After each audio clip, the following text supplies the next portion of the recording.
In today's episode of Life the Battlefield, we step onto the mats where battles aren't just physical, but emotional, psychological, even life-saving. Meet Maria and Xavier Sales, founders of Alpha Jiu Jitsu Academy. For nearly 2 decades, they've been on the front lines, not just teaching martial arts, but transforming lives. This is not your average gym. It's a sanctuary for children who have been bullied, a lifeline for parents desperate to help, and training ground for resilience, confidence, and hope. Today we are talking about hidden wounds caused by bullying. The ones that don't leave bruises, but leave scars on the young minds, scars that can lead to self-harm, isolation, and even suicide. But what if there was a way to fight back? Not with violence, but with inner strength. What if conflict resolution and confidence could be taught like any other skill? What if in just one class, a child could feel powerful again? In this conversation, we uncover how Brazilian Jiu-Jitsu can heal, not just defend. We talk with Maria about her work in mental health and with Xavier about building warriors with a heart, not just a muscle. This is more than podcast. It's a call to action for parents, educators, and communities to stand up and fight for our kids. Because on Life the Battlefield, we don't just talk, we empower. Let's begin.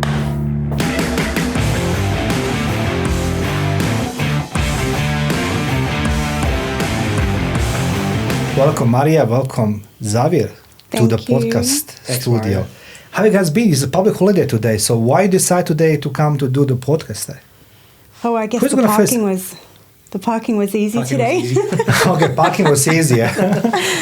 Well, parking was easy, and I know that when you come in my studio, it's always chock-a-block upstairs. However, today we're going to talk about something very, very serious, and you guys take the big pride on what you're doing, and that is the bullying. Everybody talks about bullying, and I wanted today rehash this, how you two guys helping community and kids preventing the bullying or helping the bullying. Before we start, I want to read something what I got today from Suicide Prevention Australia. It says, suicide is the leading cause of the death for Australian aged 15 to 24. So it's a leading cause of the death. It says in 2023, the suicide rate among 15 to 17-year-olds was 6.9 per 100,000 and 12.6 per 100,000 for those aged 18 to 24. Okay, that's a very frightening statistics. A lot of young people, they kill themselves. They take their life because being bullied. So my question is, how two of you help prevent the bullying? Because Maria, let's go start with you. Yes. 17 years ago, you didn't just build a dojo. Did I say this correctly? Dojo? Dojo. Yeah, it's a dojo? Yes. I prefer different martial arts, different dojo, academy. Yeah, whatever. The community more so says an academy, the Jiu Jitsu Academy. Jiu Jitsu Academy. Yeah. So, dojo is not incorrect. It's. But you didn't build just an academy, guys. You build a safe haven. My question is like, what was the moment in your life, Maria, that you knew that this was your mission? There's a time in my life where I was 12 years old and I was nearly kidnapped. So when I had the opportunity to invest in a jiu-jitsu gym, it was a no-brainer for me. I really wanted to be a part of giving the community those real-life skills. I remember what it felt like at 12. I felt helpless. I didn't have any awareness. Can you describe a moment? What do you mean by felt as though being kidnapped? So I was what walking. Is the feeling? I was walking home, and I was 12 years old. I was walking home from Coles. I remember at the time I lived in Guildford, and as I was walking, I didn't end up taking the main street. I took the shortcut through the car park, and a group of men, 5 men in a car, they stopped and they opened the door and they told me to get into the car.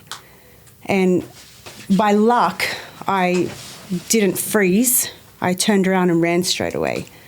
But that's when I then, later on in life, when I then had the opportunity to open up a jiu-jitsu gym, I believed in it because I believed that every person should know how to defend themselves. Every girl should know how to protect herself.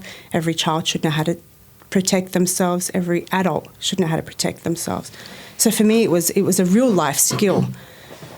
It's interesting. Like when I grow up, we all grow up in different countries, in different environments. You know what I mean? And I remember as a kid, you need to learn how to fight. You know what I mean, to survive, particularly in communism. However, my old man, he was very disappointed because the boxing or karate, all this was being considered violence. You know what I mean? But in hindsight, it helped me as well. You know what I mean, to deter some guys. You know what I mean, fight me. You know what I mean, because when you when you're fat, you know what I mean, and everybody picks on you, right? You know what I mean, and nobody want to stand up for you. You need to stand up for yourself. Yeah. That's the hardest part. So the misconception I think people have with fighting and martial arts is that if you learn martial arts, you become you'll fight more, you become aggressive.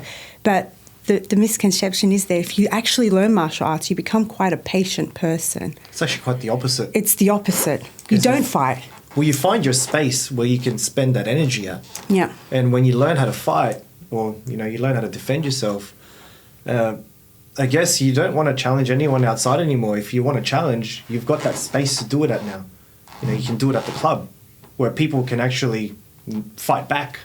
And there's no glory in picking on someone who doesn't know how to fight. Yeah. So a lot of these younger kids, I noticed, is growing up, if they don't have that outlet, they tend to do it outside, or they find a certain group of friends where they can sort of and they can go down that path where they could potentially get into fights outside. But if they've got that space and they've got that outlet, they've got a good academy anyway, and a good coach with them, then they can obviously be able to be led into a much healthier environment.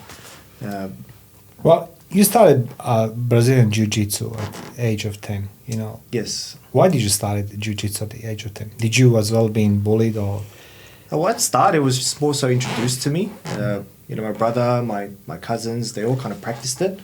So they would come home and teach me and my other little cousin. Okay. So that was my story. Okay. And they'd kind of, teach us some moves. Me and my cousin, who was my age, we would practice in our lounge. And that's how it was introduced to me. And I never really took it seriously until I was, in my later teens. But it did help me throughout my younger teens because it gave me a tool, to be able to defend myself. Because, I also, I came to Australia when I was 13.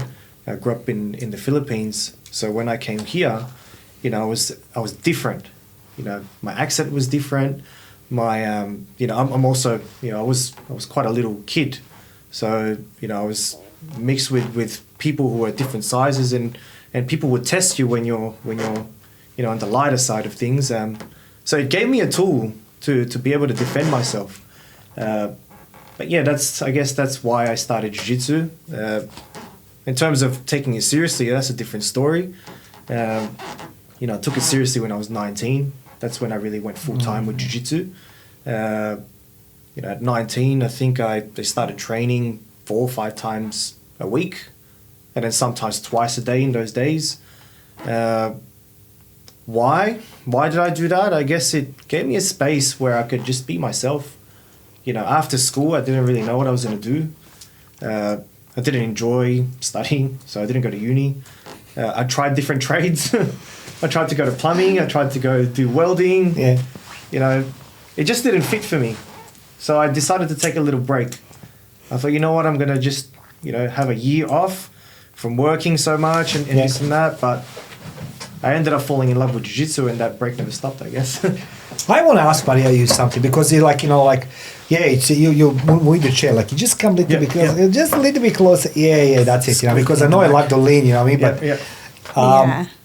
with just a little bit noisy on the background. So Maria, look, you are somebody who is working in social environment. I mean, you are someone who's social worker. You have accredited. You have credentials, which is very important for this conversation. So it's not a bullshit conversation. Somebody comes on the street and talks about bullying, right? I mean, so you've been educated. You've been the victim as well. So like my question will be, what's the cost of the bullying or the stories people don't want to admit when it comes to the bullying? I feel like I don't really want to... What's the truth about? Because we talk about bullying, sorry to interrupt again. We talk about bullying, but you had a you have a intimacy in conversation with some of the people who's gone through bullying, not just your experience. So what's the truth about bullying? What we don't know about bullying? What these people experience about bullying? I feel like the truth about bullying is the things that people don't want to admit. In schools especially, I feel like the schools don't want to admit there's a bullying problem because in a way, they have to acknowledge there's a problem in their school, if that makes sense. So a lot of the time, when people have a problem with bullying, they take it to the school kind of just shrugs it off. Yeah. There's not much of a problem. We've sorted it out. But we have the good signages in school. Are you okay? Yes. You're laughing, you're right. I had this. What's it really doing though? Yeah. That's the point. That's what I wanted to. That's what I want to rehash today. What does it mean though? There's not much being done in schools. Some schools are great. I'm not going to say they're not. There are some schools where, and I know with my daughter's high school, if there's kids that spread rumours, they get suspended. And there's consequences, there's action. Where there's some schools where they, when you go to them, you say, my child's been bullied or this child's been bullied. And what ends up happening is they say, it's just banter, it's just kids. They can't take it seriously. Kids just play like this. And I feel like schools are just overwhelmed because there's, 700-800 children. Everyone's coming, all the children are coming to the teachers constantly with issues. And there's no system to kind of go, okay, well, how serious is this issue? Is this child really struggling? Is this child really suffering? Or, is this just, it's not just banter. We can't brush it off as just being banter. But I feel like schools don't want to acknowledge there's a bullying problem in their school because it takes their credentials away from them. They don't want to really... That is correct. It's like, I grew up being bullied, even by my own parents, but, that's, it was sort of like you need to go to that growing up to man up, my father would say to me, you need to man up. My father was a bully, but my father was the biggest coward in the planet Earth, Yeah. And I tell you, I want to ask one question. We talk about bullying. I want to find out now from both of you, who are those who are bullied? Who are bullies? Physically, mentally, emotionally. Who are those? The people that do the bullying? Yeah, I just try to refrain myself from spitting the venom out. But who are those guys or girls who are, because it's not only reserved for the men, right? The girls bully sometimes girls. It's adults, sometimes it's the teacher. Who are the profile of the people who are the bullies? For me, I feel like bullies are people that are very unhappy. Okay. They've got very low self-esteem and they need to pick on others to be I don't know if you've ever gone to a shop and you get to the counter and the person is just mean. They don't know you, but they're angry, they're mean, and you think, for me, I used to think this person's just nasty or For me, but now I think, what's wrong with this person? What's underlining? What are they going through? Are they really unhappy that they have to project this energy to others? Yeah. And I just feel like they're very unhappy, insecure people. Xavier? Yeah, I think it's someone who's got something happening in their life. They're lashing out. Obviously, they're lashing out. And this is their way of coping. With something happening in their life, it could be someone else is bullying them. That could be happening. Someone else is abusing them. It could be a child and at home, it's not really a good place. It might not even be intentional too, because it could be something that's happening within their life. Yeah. Their parents could be fighting a lot at home, or one of their siblings is going through something, and their way of coping is by, I guess, taking it out on someone else. Yeah. Just to get that satisfaction and to make themselves feel a little bit better about themselves, maybe. but it's definitely someone who's got something going on in their life. It could also just be that we witnessed, when we were at a shopping centre once, we witnessed a dad and he had his son with him and he was speaking really nasty to the lady. And really, kids just learn. You model the behaviour. So that's what I was like. Do you believe that kids learn from parents? Of course. Of course. You go on all those group chats, and I don't want to mention what page this is, but there's a page that I'm on, and, you know, they're constantly speaking about bullying. But then as soon as someone posts something, the comments that you get from some of the adults, it's like, just keep scrolling if you have nothing nice to say. Because that's cyberbullying, right? You know, people just constantly writing comments and constantly being nasty to other people. You feel like, well, are these the children that are bullying because these are what their parents are like? I want to point something out too. I think our community here in Australia has lost its, like, that village kind of community feel. Everyone's very, like, onto themselves only. My way, the highway, and nothing else matters. If a child does something now, they just take a picture, post it. Whose child is this? This child is horrible. He's on this road doing this thing. And it's like, where's the community? I think that everybody, like, if I can insert myself, you know, I mean, the bullying actually strips from the person all dignity they have, because all beliefs. But I'll say something from my experience. Again, my father was the biggest bully. He was an alpha male. And he demonstrated something what I never believe I'm going to see it in my life, you know, particularly those alpha males. I'm sorry, I know your clubs go alpha, but I talk about alpha males in my life, in communism. When the war started in 91, my father was amongst all these alpha males run away. And I said to myself, but you're just a coward now, you know what I mean? Like, you know, because it's easy to bully, you know what I mean, somebody who's weaker than you. But when you need to go fighting for something where you can possibly actually be beaten, physically, mentally, everything else in a war, you run away. My question is now for you, Maria, as an expert. How often do parents miss the warning signs that a child has been bullied? What are we as a parents missing, or maybe you're seeing, Xavier, as well in school, that the kids actually silently suffering? What are those signs, Maria? A lot of the time, the parents miss those signs, especially as teens.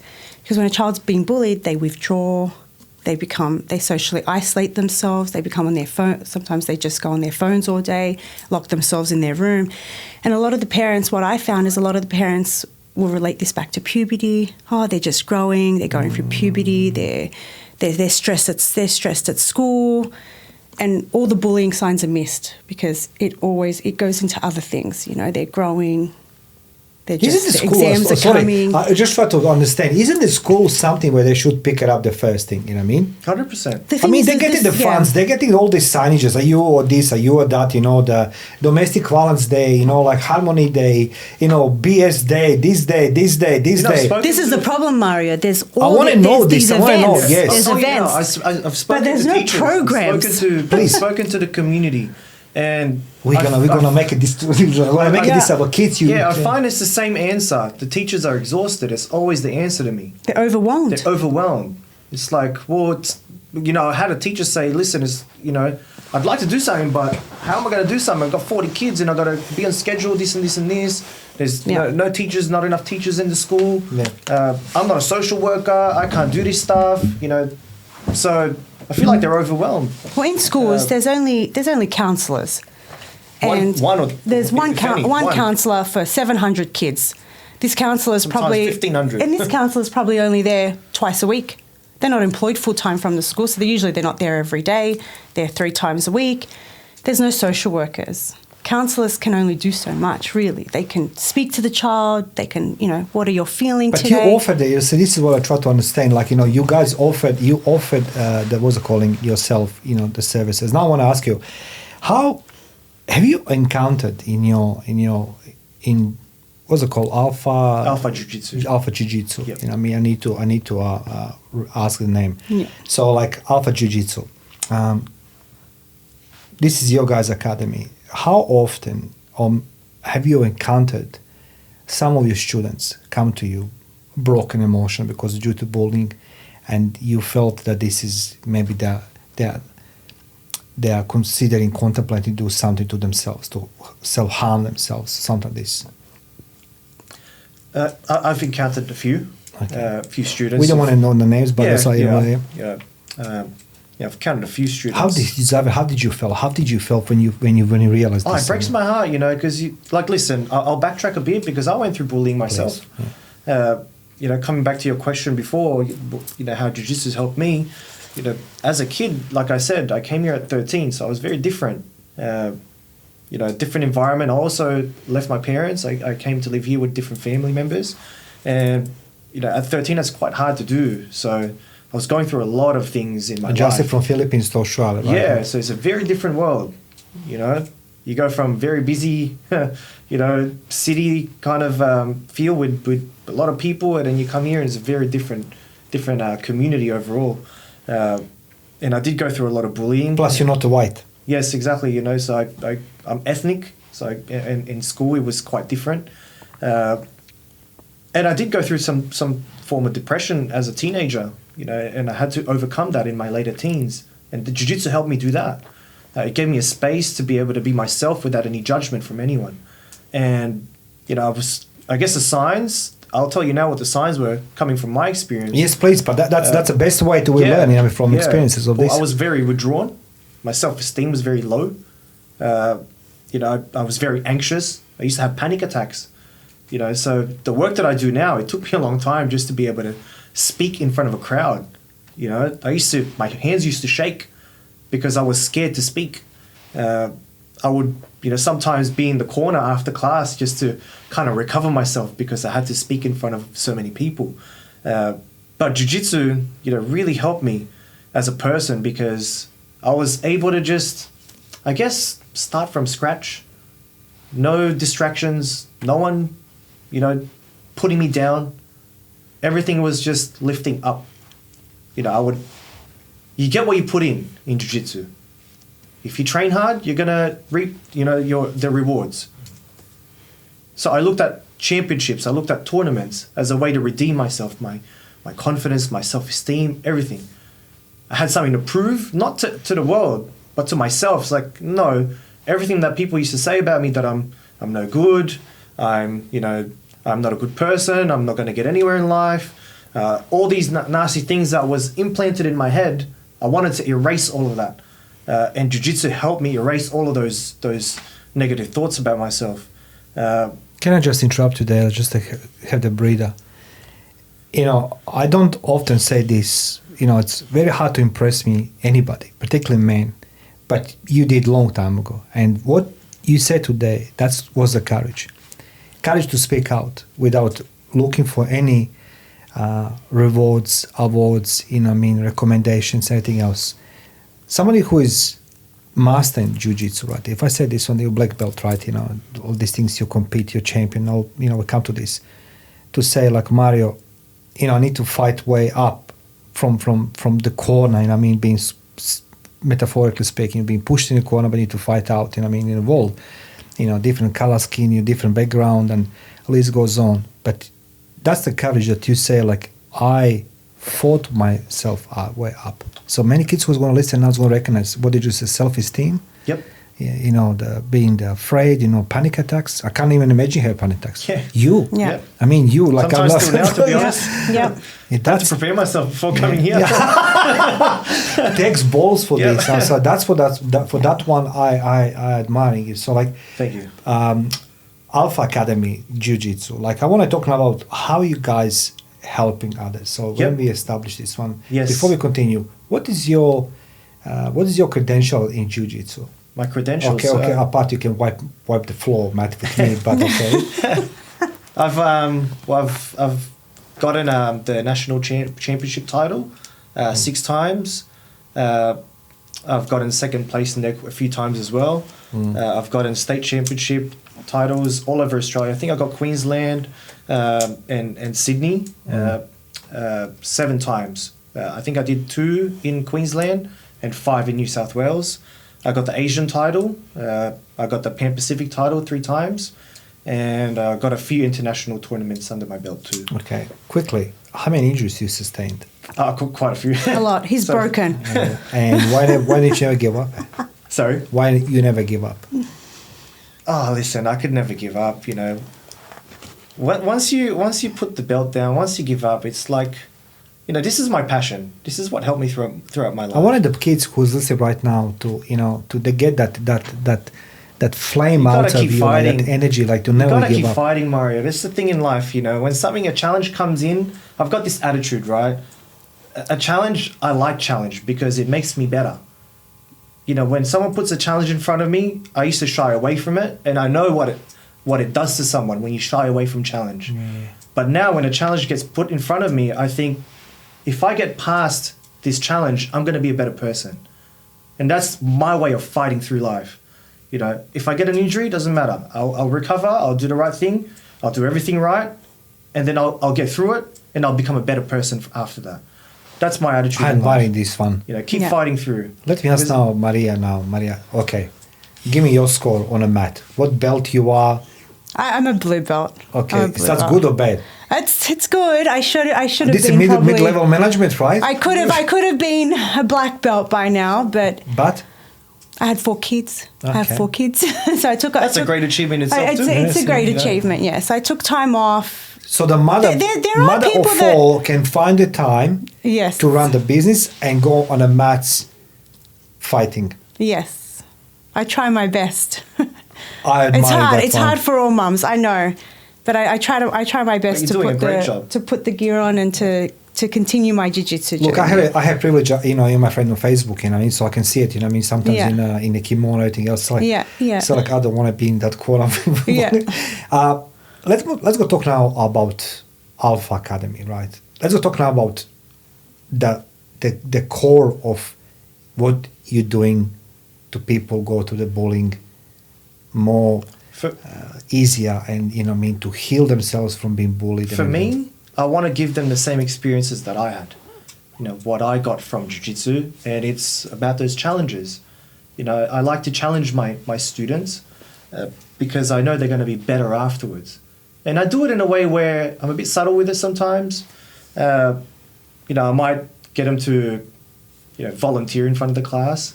It's something small. It's these small wins that gets people to, you know, gain their self-esteem back. You know, coming back to your question about, you know, people getting bullied and need to recover from it.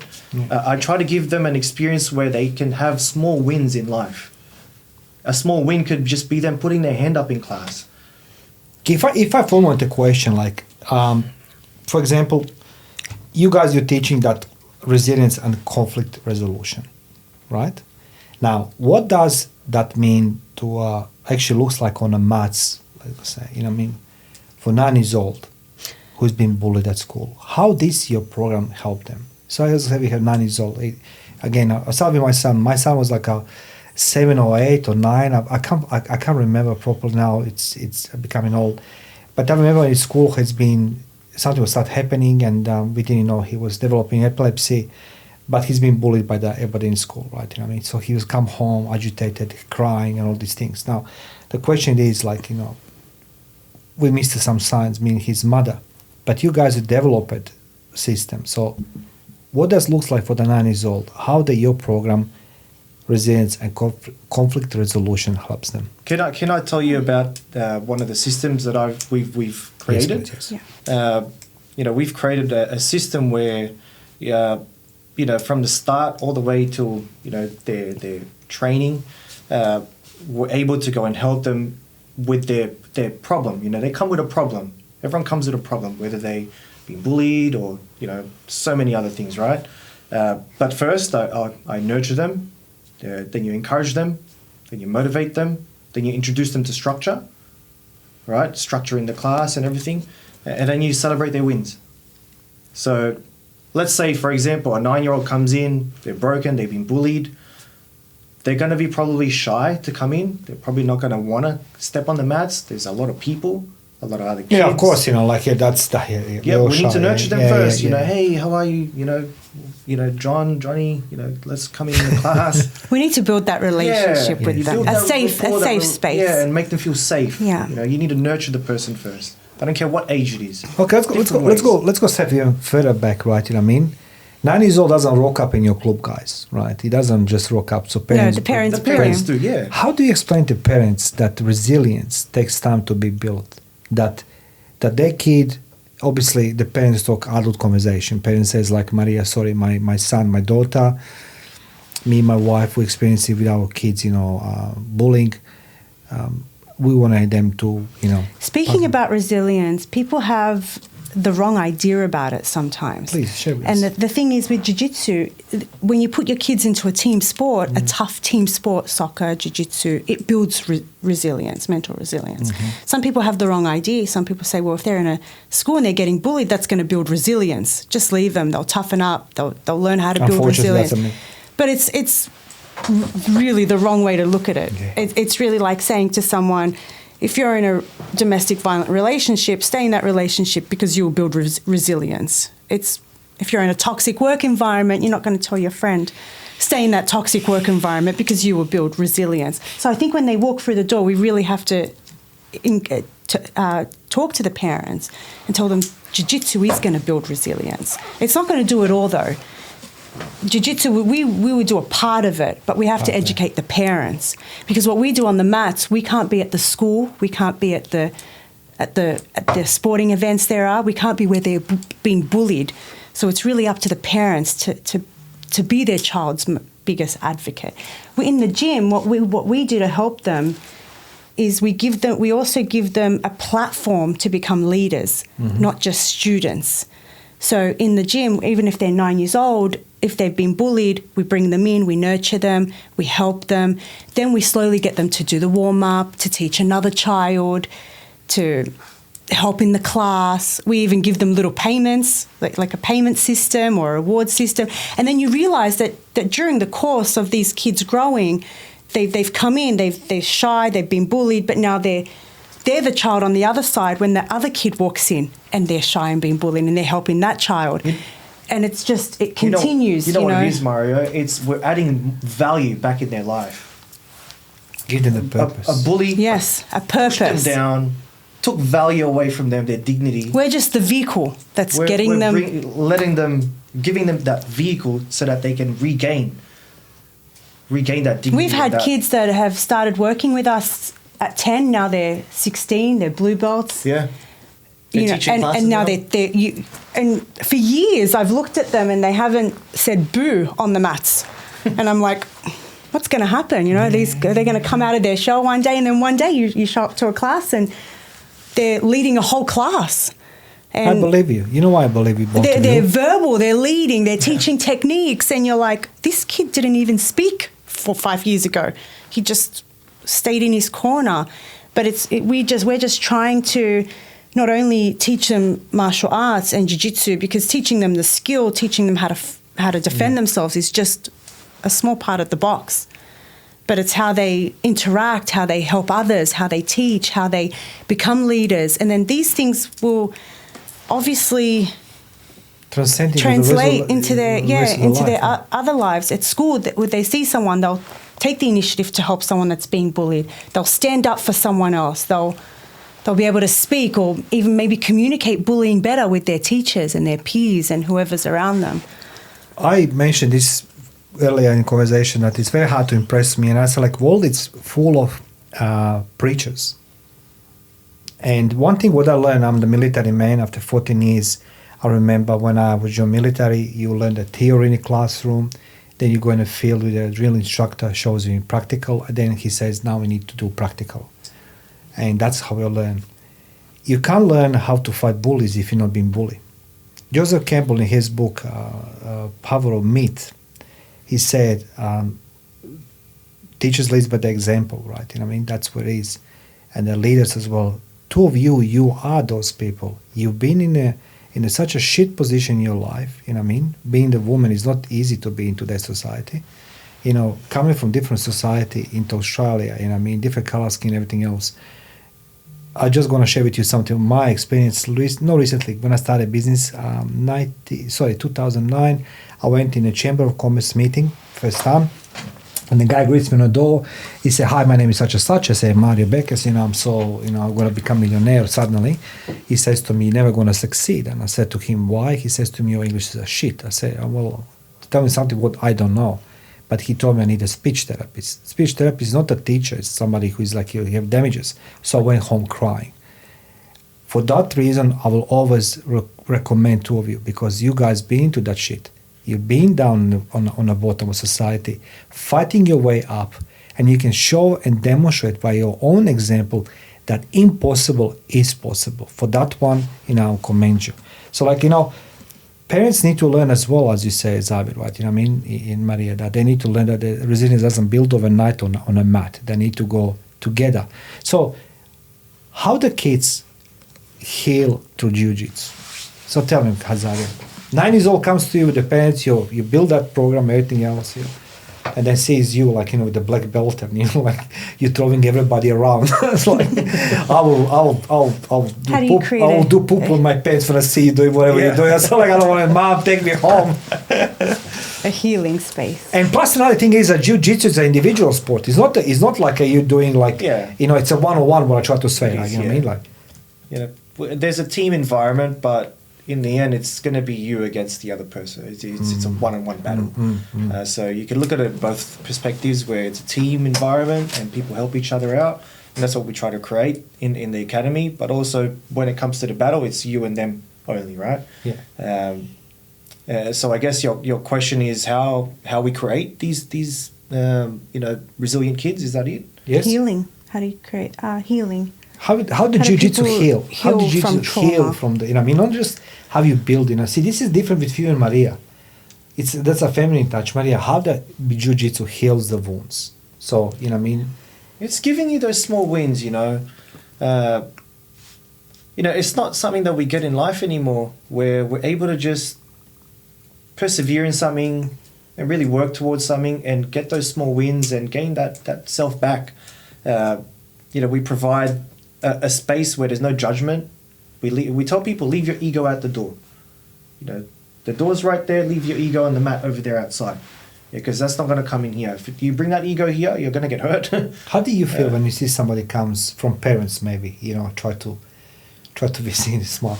If somebody of the parents come to you and try to be show you how better they are than you are, they try to bully you. You experience these ones for sure. Parents coming in, thinking they know better. Yeah. I let them be, and then I show them in class, and I encourage them to come in. Yeah. The funny ones are the ones that they get worked up. Sometimes it's not their fault, but they get really worked up out on the sidelines, and they start coaching. It's like, can you not? You're paying me to do that. Yeah. And a lot of the times, when kids are on the bottom and someone's on top, the parents are on the side going, just get out. Just get out. Right? Just get out. And we think, why don't you come in and do a class? And when the parents do a class, they're like, this is a lot harder. I offer them a 1 week free trial. Oh, okay. This is a lot harder. It's a lot harder. You teach your son or your daughter a little bit better, and I frame it that way. I think that's a good idea, actually. I feel like how people heal is that we give them a sense of empowerment. When people feel empowered, they know what they're capable of. Yeah. They build that confidence. And plus you build that safe place. Of course. It's a safe place. But when you come in and you're broken, or you've been bullied, or we have, women come in for various reasons, men come in for various reasons. But when they feel like they've gained that empowerment, they feel like they're valued. They can do something. And I feel like that's really... You hit that right on the nail, because that's what I was trying to... Because after all, bullying is a trauma, right? And you're offering 100%. A different type of trauma, in a positive way. The jiu-jitsu is a sport, but it's a martial art. It's a martial art. I mean, it's not something, we play in the chess, That's right. We're on a mat, we roll, we try to, make the things... Try to lock someone's joint or strangle them, make them tap. And that's what actually, you healed through something else, You heal that emotional pain through the maybe physical endurance, building and other things. That's what I was meaning by the healing. And the safe place. They can come to you guys, right? Students, and they talk to you.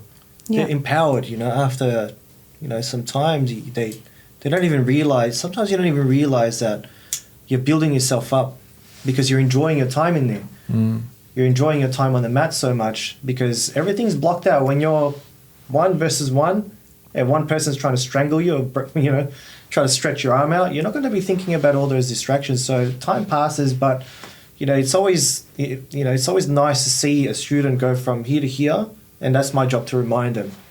When I start reminding them, hey, you've achieved this. Hey, look at you now. Hey, by the way, did you see where you were before and where you are now? And this is what empowers people, because they start realizing, you know, I'm becoming better and better and better every day. That goes for a child or an adult, you know. So how they translate this, Maria? Okay, so tell me something now as a professional, as an expert. How they translate this, what they're doing in your, I call it Jiu Jitsu Academy, right? On a mat. How they translate this into the daily life?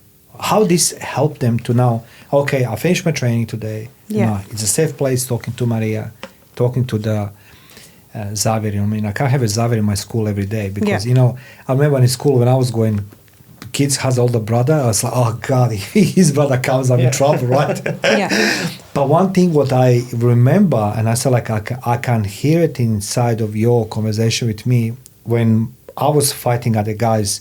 If I lost, my father was angry with me and he'll bash me. He'll call me all the names and everything else.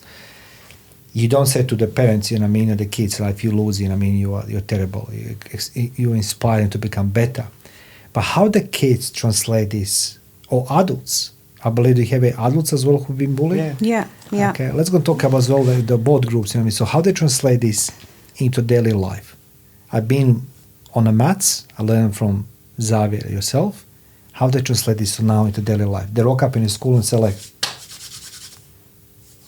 what? How they apply I guess this? just looking at my children, and because my children do jiu-jitsu and they've done it since they could walk, but also the children that come in. As if they have a choice, Listen, they don't have to be great at it. They don't have to compete. But I've told them they have to do it because they need to learn how to defend themselves. But also because it makes them a better person. I've seen kids come in because we've done birthday parties, and I've seen the kids that do jiu-jitsu and the kids that don't do jiu-jitsu. And the kids that do jiu-jitsu, they have a level of respect for everyone around them and others. Just so it's so different to the kids that don't do jiu-jitsu. Like with jiu-jitsu, when we teach a kids class, before they leave the class, they line up, they bow, they have the respect to get off, they put their shoes on, they don't walk around without their shoes. All these things just make a child translate that better into their everyday lives because of that discipline. They've got the discipline, they've got the respect. Now they respect their teachers, they respect other people's valuables, they respect, their peers, their friends at school. It's just different. How the bullies feel that they become now your students who've been bullied, they become more in control. How do you see this? How the bullies now, he says like, okay, I don't want to go that path. Obviously, you can feel someone's confidence. Okay, confidence. That's what it is. Yes. And I say this to the parents when they first bring their kids. Sometimes you'll have 6 months before the kid starts to come out of their shell. Sometimes 2 years. Sometimes 1 month. But we need to be patient until that time comes, because when that time comes, that's when you see the real transformation. And when it comes to bullying, people that are the ones bullying others, they look for the ones who are not so confident, who are very shy and timid, someone who's not going to push back. But once we see that transformation on a person, you start to see a lot of these people stay away from them because they feel that this person's going to push back. They're more confident. They're going to speak up, right? So I find that that's probably one of the biggest, I want to share one story with you. I have somebody here who I deeply and a lot of respect. And that gentleman was going through the hard deal in his life, and he's in martial arts and he's very well known. And he says that he comes to the stage where he saw the end of the road. I'll call this, right? And he called the suicide prevention hotline, and they told him to send an email or to talk to the chat bot, right? And he says, I just want to talk to somebody. He couldn't talk to nobody. And I wish people have a access to you guys, come on a mat and at least, being trained by two of you and someone's going to talk to them.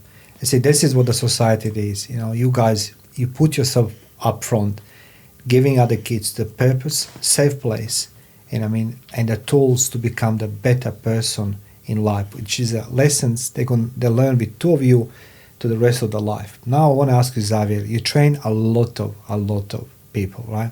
Some of them become the champions. And you saw the many transformations of the many of your students. Do you mind to share with us one success story you are personally very proud transformation?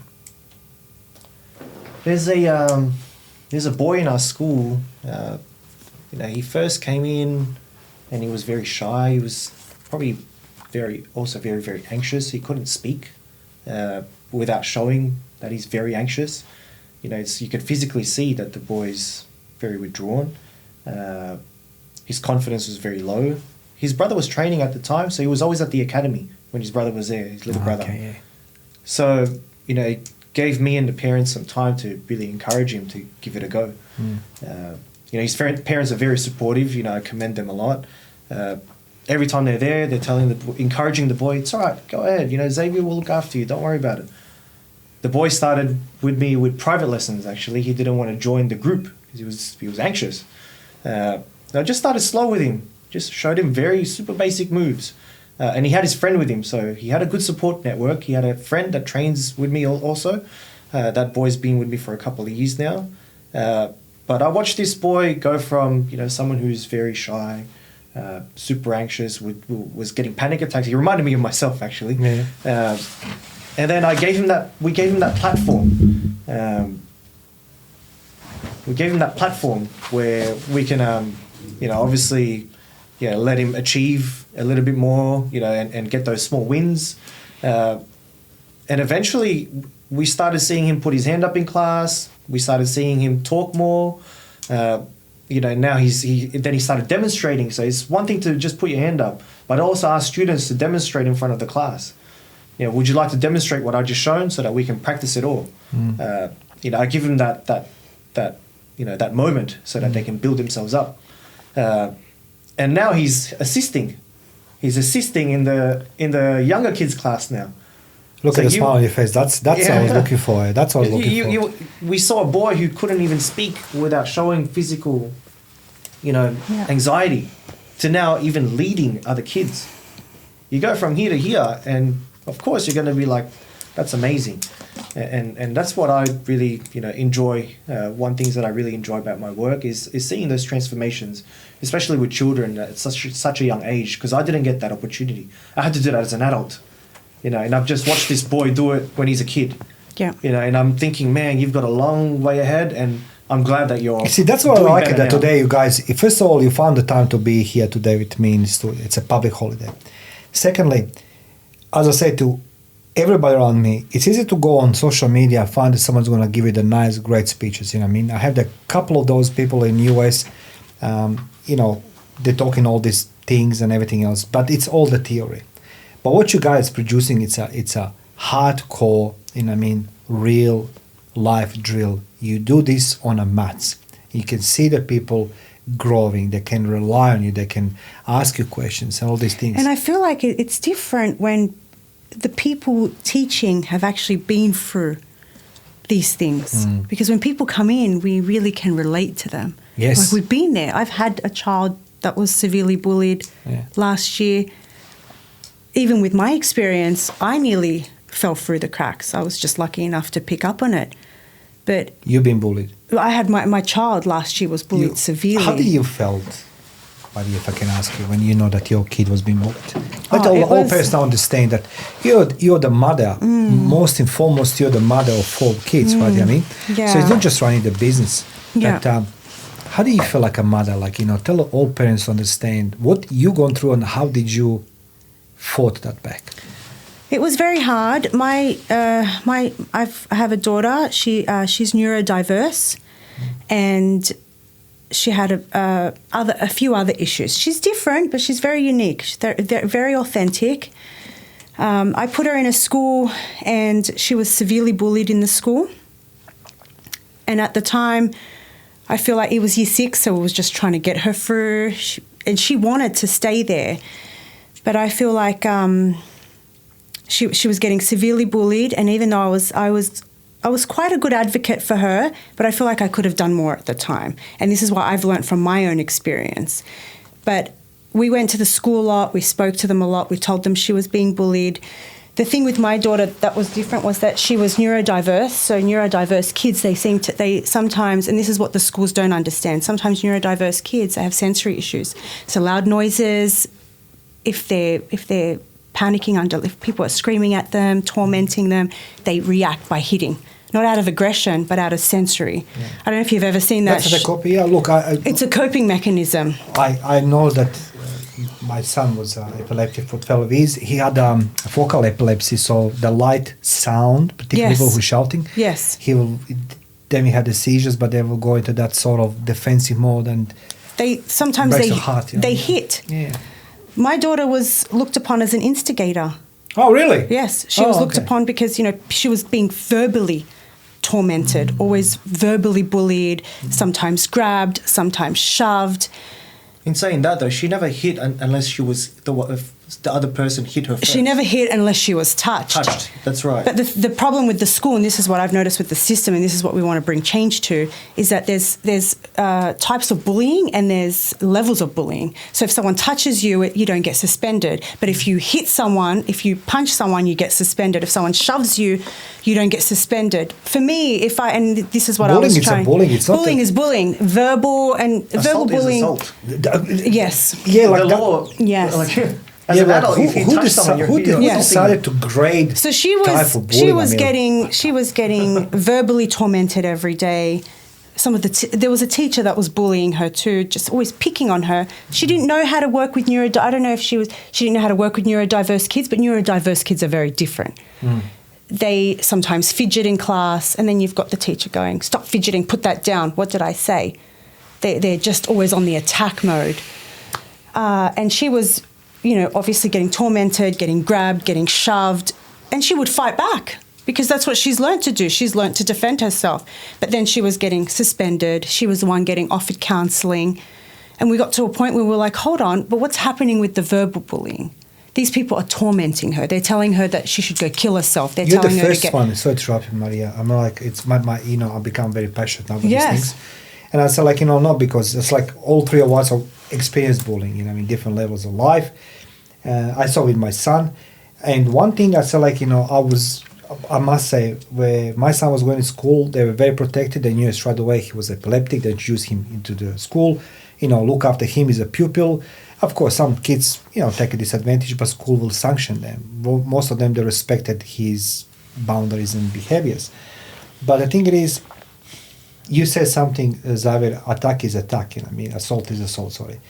We have the cyberbullying today, which is, literally intangible, it's there somewhere, but hurts people, right? Yeah, so my question is why schools doesn't do more? And the two of you want to do more. Why school doesn't try to do more? I said this, loudly, not you. That's not your call. It's my call. Yeah. Schools have all these signages, women in schools, they have a lot of presentations. But somehow there's never people who actually there, like two of you who have a hands on deck, who try to do something different, right? So why the schools don't do more? Is a lack of the understanding? Is a as you said, I think schools are very overwhelmed, and it's kind of like when you get into a routine of a job, you go in and you just do what you can to get by the week. And that's what's happening in the school system. They might have Harmony Day, they might have Are You OK Day, but what's happening? But what is that? What does that do for what's happening every day? Are they creating systems in the school every day where children are being bullied?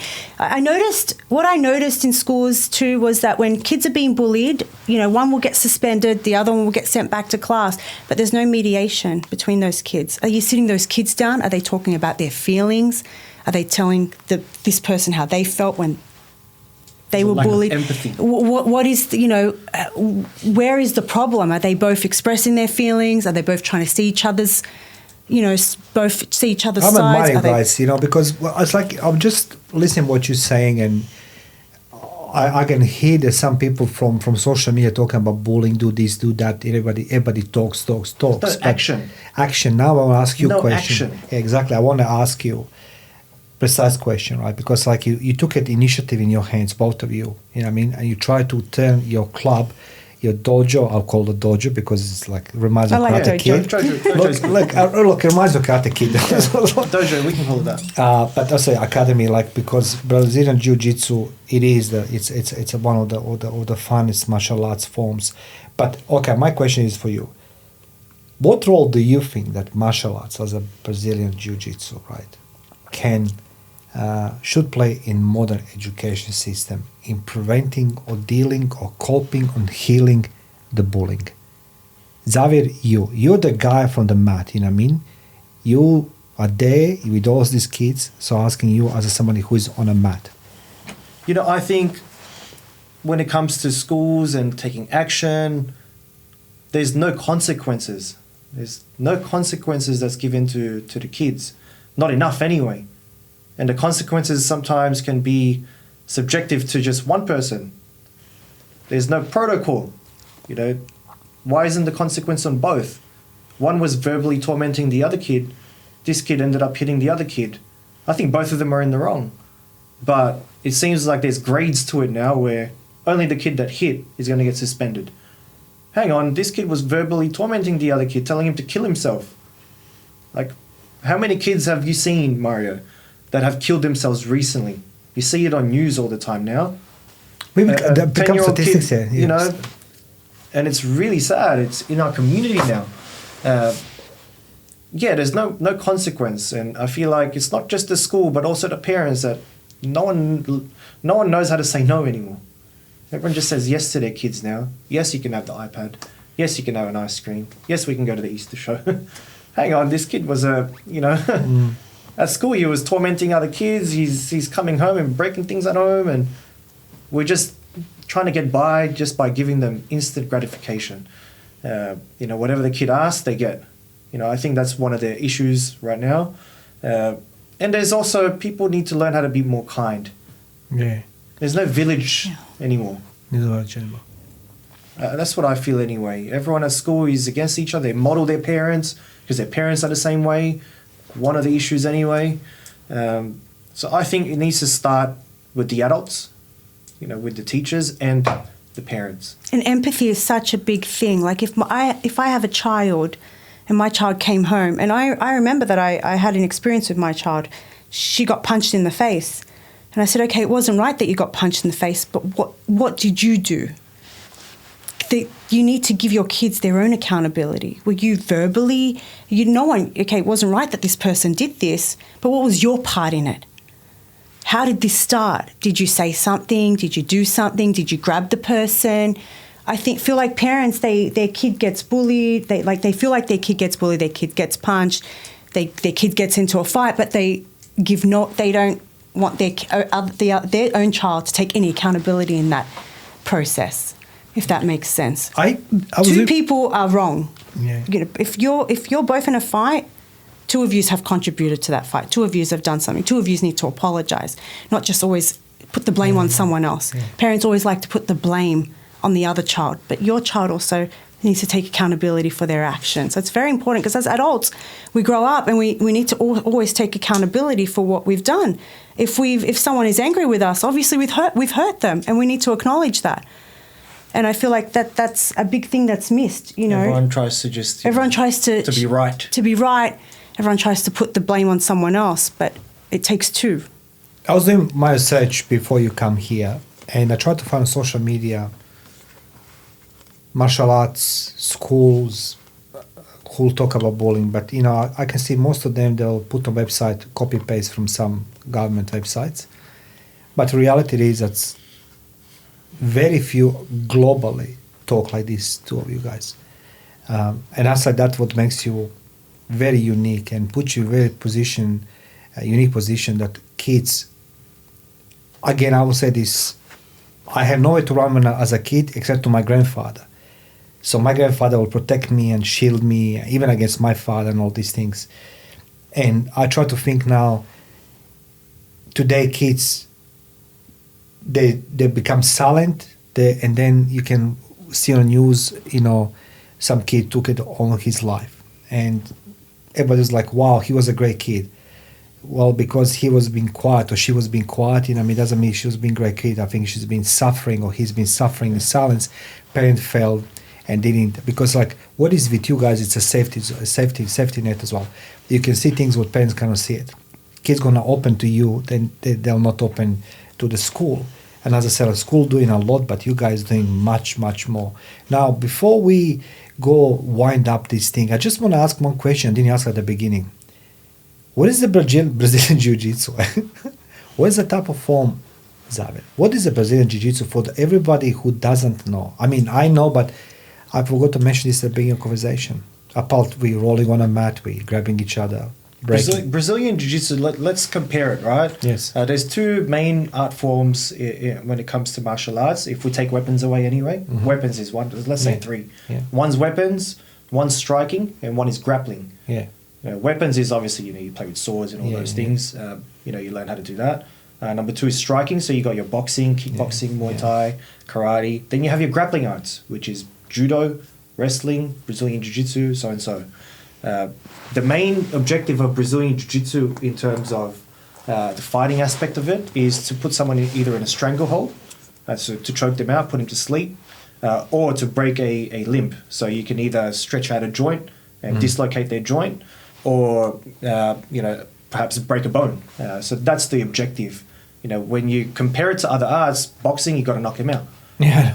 Right? You got to punch them in the face, knock them out. Hit them in the liver and the ribs, whatever it is, knock them out.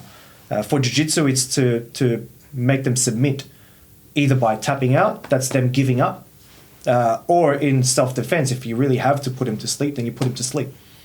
If you need to break their arm, then you break their arm.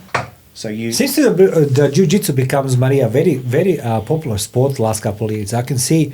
Yeah. Apart, I didn't know in UFC they're using jiu-jitsu. I didn't know this. Yeah, UFC started it. UFC really. Yeah. When we opened 17 years ago, we were one of the few gyms that were running and operating a jiu-jitsu gym. It was a new form of martial arts. It is. I heard about jiu-jitsu long time ago. When I was a teenager, it was you did. But then Steven Seagal was appeared with his kid. I was like, oh, I want to do this, you know what I mean? But the thing with jiu-jitsu is it's so powerful because it puts you in real life situations. If you're walking down an alley and someone grabs you or grabs your arms and you can't, it teaches you how to fight those positions. If you're in a rape situation and the person's on top of you, with a woman, it teaches her how to wrap her legs around and how to be able to choke her opponent out. Imagine from that empowerment being on the bottom. Bro, come to me. You know what I mean? Thank you for sharing. A male being on top isn't so scary for it's going to be scary. But the woman who knows how to do it, if a woman knows how to obviously choke someone from a man being on top, it gives her a fighting opportunity to defend herself in those real life situations. It gives a weaker person a chance to fight back because it's a technical martial art. You rely on technique rather than strength. Yeah. Strength can play a role, but if you've got better technique than the other person, you're going to win. That's the idea of Brazilian Jiu-Jitsu. And quick history for you, UFC was started by a Jiu-Jitsu person. The first winner of UFC, I think 2 or 3 championships, the first 3 or 2 was a Jiu-Jitsu guy that won it. 70-kilo guy. Hoist Gracie was the first one to win the UFC. And it was style versus style back then. So karate versus jiu-jitsu. Muay Thai versus jiu-jitsu. The jiu-jitsu guy was the one on top. So that's I try to figure out now, I can imagine myself with you on the floor. It's I'll be angry if you do anything to me. I can't do nothing. I know myself It's really funny because big men walk in and they get submitted by a 16-year-old But that's female. I'll be afraid if I do this with Xavier. He'll put me in lock and stuff. I'll say everybody I'll let him to win. But I do that on purpose sometimes. Sometimes when I see someone who's pretty strong, I put him with the 16-year-old girl. Yeah. Blue belt. Oh really? Yeah. So blue belt down. And they get submitted, and they're like, hold on, where did that come from? So the women. Let's go say I was watching other night. There's a new show called friends and neighbors. You know, I mean, guy lost a job, and I'm sure did you start watching? Anyway, the girls has this self-defense class. It was a rubbish. I was like, oh God, man, all this, you know, But I said, you said something very important. We live in a society filled with the danger, but a lot of bullies over there, particularly the men who thinks can take advantage of women. Of course, yeah. And you said something very important. The man who's going to grab the woman, because obviously that's most of the... He's going to come up behind. Modus operandi is most of the men who do this on the women, yeah. right? You know that by training with you guys, the woman can have fighting opportunity to defend Fighting herself. chance, definitely. Yes. A lot of people, this is what... A lot of the time... Why are you laughing people at? would bring kids into their gym. This is the thing. A lot of the time people bring their kids into the gym and they'll say, we just want our boys to do it, not our girls. And I say, your girls are the ones that need to do it. Oh, okay. They are the important ones because most likely people think they're not. People they both are. People think they're not. People think they're not going to get attacked. They think this will never happen to us. You see all the news stories. This will never happen to us. But I nearly got kidnapped at 12. But that's a say like, and that just says no one is. No one is. Yes. No one is. Who is the oldest students? What's your age? The eldest, the most mature person I've taught was 60 years old. Okay, I still can join. I couldn't be younger. Okay, that's... there's 70-year-olds still doing really? Jiu-Jitsu. Yeah. I taught a blind person once. They can do it. Yeah. Man. Yeah, I taught a blind girl. She had to wear... She had very, very small vision. She could still see like 10, 20% or something. Mm-hmm. But she had to wear sunglasses to class because light was very sensitive to her eyes. But the thing is, it's a grappling sport, so as soon as you make a grip... You can... you can... Actually, I fought someone in a tournament who was blind. Yeah. They have strong senses, the blind. I fought someone in a tournament who was blind, and he was good. Yeah. So my friend said to me, Xavier, don't go easy on that guy. Everyone goes easy on him because he's blind, but he's good. So I was like, okay. Yeah. I guess I'll have to go normal. Because what they lack, I guess, in sight, they make up in their senses. That's why it's empowering. We missed one thing as well. Everybody who's your student in your academy, he makes the friends with the other students, right? So they can meet on street together and they can always empower each other, right? Yeah. Oh, it's a community. It's a community. Yeah. So that's when I ask you the question I had. Like, what's the legacy Alpha Jiu Jitsu Academy leaves behind? Not just in sport, but in society. We want to build better people, build leaders in our community. You know, when you build someone to be a leader, you know, that's how you can transform someone's life. They might look at that kid that I spoke about. Yeah. He came in and he was polar opposite to what he is now. But you've just created a leader in his own right. And that's what we're really trying to do, I think, you know. And that goes also with adults. Adults have a different set of problems. They come in for different things, but you want to do the same thing for them. You want to build better people, right? Give them a platform where they can build themselves up to be better people. Whether they can become a leader back home, you know, they can be a better husband, a better wife, you know, a better boss, a better employee, whatever it is, right? Build better people. That's what I think. Maria, same question for you. Legacy of the Alpha Jiu Jitsu. 17 years ago till today. 17 years ago was very different. I think when I first got into jiu-jitsu, it was you know, to train people, teach people a different martial arts, bring Brazilian jiu-jitsu on the map. But I think as the gym grew, and I grew with the students, and I realized what people wanted, what they needed. And like Xavier was saying, you know, we want to build better people. We want to help with bullying. We want to really raise awareness with bullying. We want to give kids and adults and anyone the skills to be able to not only just transform themselves, but also do what we're doing later on, where they transform others. They give back. They're constantly giving back. It's like a pay it forward system. We give them something, they give someone else something, and it just continues. You're building generations of the good people. Yes. That's what it is. Yes. Alpha Jiu Jitsu. And, you know, everyone loves to ask questions, what do you teach in kids? But can I just finish this interview with what you don't teach in kids? That is, you don't teach them to be afraid. You don't teach them to be the bad person, to become the bad parent.